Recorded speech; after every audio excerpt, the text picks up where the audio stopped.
Okay, I'm going to begin. We are Team Moscow 2, and this is Stuart Hester over there on the bar, and Chase Hughes, and Jordan Eddy, and this is Nicholas Papuno. We've gone through the case of Getty's Ice Cream. There are two different two different stores that Getty's Ice Cream owns. There's Just Sundays and Go Getty's. We've come up with a two-step plan after reading through this case that'll go into a little bit more detail later on. We decided to do some brand consolidation with those two different stores. And afterwards, if you guys have any questions, we'll be glad to answer them. Firstly, we thought it would be important to express the background because it was the foundation for our logic and our decision making based on the phase we believe that the industry is in its life cycle. So a little bit about the ice cream industry in India. It's directly proportional to consumption income. So as people have more consumption income, the demand for ice cream increases, which is what the graph above me is showing. However, in India, a recent report in World Bank indicated that India ranks among the top 100 companies that have the lowest GDP per capita. However, the consumption income is increasing, and as you can see from the trend, it's increasing exponentially, and it's been extrapolated into the year 2030, so it's expected to increase quite dramatically. In addition, Bangalore has experienced a dramatic surge in information technology, coining it the term Silicon Valley of India, which has brought in a lot of higher income paying jobs with higher disposable income. So we believe that these factors result in the market being in the early growth phase or late introductory phase in the industry life cycle. And during this phase, a lot of companies will strive to maintain or strategically position themselves in the marketplace, also create awareness, and refine processes in their supply chain to gain their competitive advantages. Okay, after reading through this case, these are the problems that we've noticed. Big problems were with demand. There's a highly seasonal demand over in India, which means that during the monsoon season, there's a very low demand for the ice cream, but during the other seasons, there's very high demand. And in general, there's a relatively low demand for ice cream in India. The global average is 2.3 liters per annum, and in India, it's 0.35 liters per annum. Depending on which policy you decide to use, there's a very volatile inventory. During the seasons, such as the monsoon season, there's a lot of excess product that you could have. During the high demand seasons, there's a little bit of stockouts involved. Our recommendations for these: we get a target service level policy, which we'll go into a little bit later on, and refrigerated trucks, which Stuart will go into in a little bit. We've also decided to do brand consolidation, which will strengthen our position in the market, and it will also raise your supply chain efficiency. Okay, so when we first received the data, we were just trying to make sense of it all. And the first thing we wanted to do was we looked at the previous data, and we wanted to figure out which policy we wanted to implement the entire year, because they were broken up into 5 different policies, each with. And so the first piece of analysis we conducted was we looked at the data and figured out which one produced the most average, or the highest average profit per week. And we figured out that it was a certain policy, but then we figured out that that was skewed because that policy obviously produced the highest profit because it was during the summer months. And so that was when the demand for the ice cream was highest. So we wanted to make them all in the even playing field. So what we did is we deseasonalized the data. And how we went about doing that is by taking each one of those average profit per week, and we divided it by its seasonal factor. And so that basically made them all in the same level playing field. And we figured out that the target service level produced the most, or the highest profit per week on average. And so we decided to carry that policy out for the entire year and see what kind of problems arose, but we figured that was the best policy to stick with. So when we looked at the data of January 2012 to 2013, we implemented the target service level policy, and we figured out that because of the maximum storage space of the restaurant of 350 units, we could only complete 58% of the orders, which was a problem, because one of the things about this policy was that we were supposed to complete 90% of the orders. So we knew we needed a lot more space to get all the units, especially for the high demand seasons. So, so as you can see, we need more space, and here's kind of like a breakdown of our data. So the portion highlighted in white is the season we wanted to target, and that was with week 18, which started at the beginning of May, and then it went into week 40. And basically we designed this template with we wanted the production sales, and we were saying that we wanted to have enough stock to meet all of our demand. And we obviously couldn't meet all the demand because we didn't have the space, so that's what was highlighted in white there. And so we knew we needed more space, and here's what we came up with, was the new storage system, and it was implementing a refrigerated truck. And with the refrigerated truck, we could now increase our storage to, we needed a minimum of at least moving our storage up to 415 units for capacity, because that was the highest demand that was reached between the week 18 to week 14. So we needed to at least reach or have space for 415 units, and we accomplished that. So we were able to complete, if we were to implement our truck system for the previous year, we could actually complete 100% of our orders. And the truck, it gave us an additional 75 feet of square footage of space. And just to throw some numbers out there, with the capacity going from 350 to 415, we could increase our sales units to 855. And then also we increased our sales per year with 5,132, and that's in 100 rupees. And then also our total profit per year would be 5,132 units as well. And then as you can see, at the very top there, the maximum space, moved it up to 415, and we could have enough space with the truck combined with the in-store unit to reach all the demand and to get 100% of our orders completed. So now Stuart's going to talk a little bit more about what the refrigerated truck consists of. As Nick was talking about the space, we would go with refrigerator trucks. This could help solve the stockout issue. The storage numbers, there would be approximately 419 cubic feet of space, which is assuming a gallon and a half units. We can fit, an ideal capacity is 2,940 units. This truck could go mobile. You could serve ice cream in the back if you needed to. You could extend the service radius by going to other places, which could enhance the brand awareness and strengthen your position. Like I said, the capacity is 2,940 units, which could increase the capacity of production demand or the consumption demand required it. And an additional benefit is that the transportation from and to the outlets, such as the food providers or the milk providers, could be done by this truck instead of outsourcing to third-party vendors.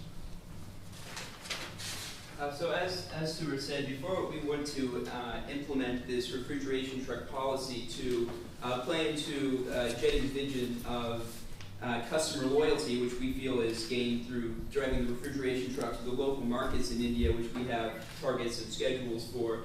Because there in the markets, there's a lot more loyalty and there's a lot more interaction with the customers that builds loyalty. And we really believe in the 80-20 rule, whereas 80% of your revenues come from 20% of your customers, and we want to retain that 20%. And in addition to that, though, we can reduce the cost of our outbound logistics by reducing our dependence on third-party suppliers, which we might also be able to negotiate a relationship with Just Baked Bakeries and make some potential revenue off of it as well. But what we were most concerned with is using this refrigeration truck to reduce the amount of outstocks, if not eliminate them completely for one store as a test. And what we've done is we've calculated it and determined that over a week's period, our break-even point is 30 units based on the units specified in the case, or the equivalent of about 1,800 rupees per week. And what we determined is based on the past historical demand, we feel that we can comfortably meet this break-even ratio during the summer and monsoon season, or peak season, which would enable us to essentially have a free storage system and even make money off of our storage system. And then the question that we have is when we get into the low season. And we don't have enough data right now to make a decision for that, which is why we're implementing this the second fiscal year. And we're going to collect data during the peak season and forecast the demand for the low season the next fiscal year. So this is a long-term plan that we want to slide into instead of making a huge investment right off the bat. So how we calculated our break-even analysis is we did some research based on what it costs to operate a commercial truck in Bangalore area, and we also made a straight line depreciation based on a conservative ratio that we determined is best because we're going to initially make an investment for a used truck, which the one we're looking at online right now has about 110,000 kilometers right now, so we adjusted the straight line depreciation for that. Straight line depreciation is being conservative because it assumes that this truck is going to be run all year. If it's not, based on next year's sales data, we're going to change it to activity-based costing to make sure that we're really hitting our margins a lot better. There are additional calculations and data and references which are provided in the index to the plan, the 2-year plan that you've been provided with in the blue folder that support the break-even analysis. I'd like to end the presentation by talking about the brand consolidation. We feel that they can strengthen their position with one single brand by combining the Just Sundays and Go Getty. However, as the case mentioned, the customers prefer the Just Sundays format. So the new stores of Go Gettys would have that format. However, we can bring in the Just Sundays name, shrink that name, and have it Just Sundays by Go Gettys bar as well. Hopefully, attracting some of these customers who haven't been in Go Gettys before, making them aware of our product, and hopefully establishing a loyal customer for life. And this we have to end the experiment. However, we feel in the long run it would strengthen the position, increase sales, along with the hopeful expected increase in demand in Indian ice cream. Right now, we'd love to take any questions you might have. On the refrigerated trucks versus the annualized capacity, the plant that's producing right now runs 2 shifts in season, 1 shift off season. The 2 shifts in season kind of indicates that with their stock outs and everything else, that there's capacity constraint in season. Over the whole year, there seems to be plenty of capacity. How do the refrigerated trucks and the volume of refrigerated trucks necessary help get the appropriate asset utilization of your one manufacturing facility? Sure. That's something that we thoroughly considered because, as you mentioned, we do have idle capacity during the low season. So that's something that we were wanting to do is investigate during the second fiscal year, investigate if taking this and actually using it as a cart or a kiosk in these markets is going to be profitable for us. So is this a potential distribution outlet?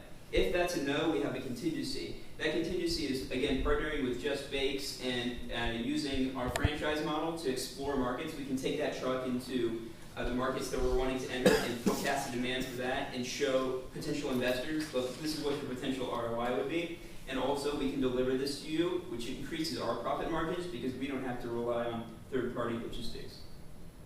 And I guess in worst case scenario, if none of those work out, we can just store the truck in our garage, which we feel is, has no variable costs. We can eliminate all of them. With the seasonal driver, we can eliminate our insurance. With activity-based costing, the depreciation depends on driving the truck, so that's not depreciated. So essentially, we're just using it for the peak season, if it comes to that, which we have plenty of revenue opportunities for it.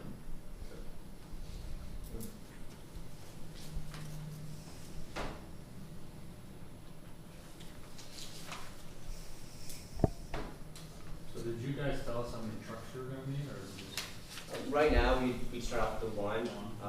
So we say it's fairly risky. How we think it would succeed. We're going to prove that it would succeed, and at the same time, we'll implement the new policy year round, just so we have that contingency for the trucks, and as well as reducing excess capacity and hopefully getting closer to reaching demand for stockouts. Are you going to change your stocking policy at all? I mean, I know the trucks will support that, but you still have 350 units you can store in a store, right? That is true, and partially with what our truck policy was is we're going to store some of the higher cost of goods items in our trucks that are going to be the more popular items. So we're not going to actually sell those. Those are just going to be in the back. What we're going to be focusing on is products that have a 50% cost of goods sold or less. So we can take in the market that added value of the spontaneity of, wow, I'm shopping for my vegetables in this 100-degree weather and there happens to be awesome ice cream right next to me.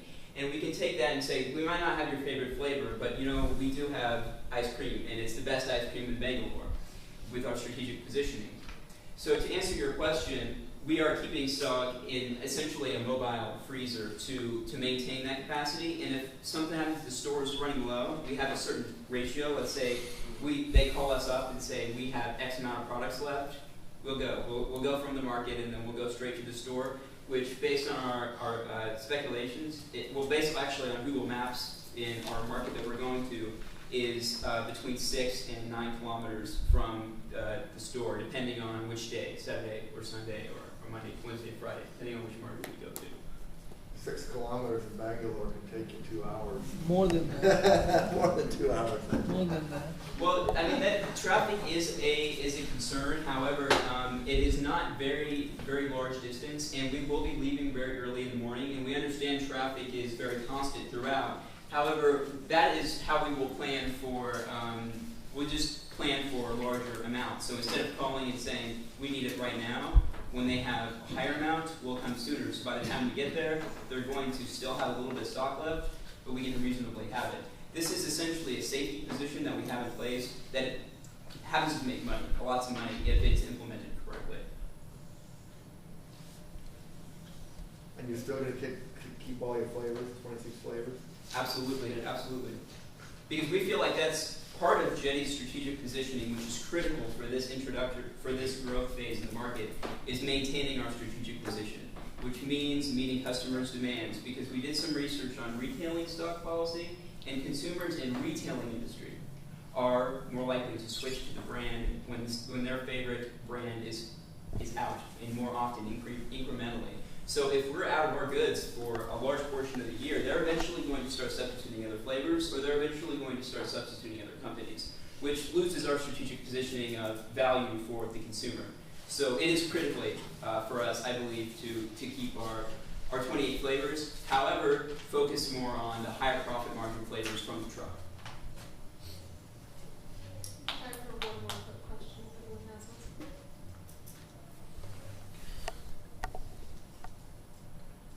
Do you have your hand up or stretch it? No. Well, if there's no time for questions, we had some plans that we can present to you that we've used. We use the Porter's analysis to determine the mix of what we feel competitors and potential entrants, suppliers, and substitutes that we feel support our decisions, because as our strategic positioning strengthens, we're going to increase the barriers of entry for firms to have a straddle strategy over us, essentially trying to do exactly what we do, but better. We're going to have the customer loyalty. We're going to have the negotiations with suppliers. Perhaps in the future, we have some plans for that as well, through potentially working with Just Bake to go straight to the cutting out intermediaries by leveraging our brand. And am I running low on time?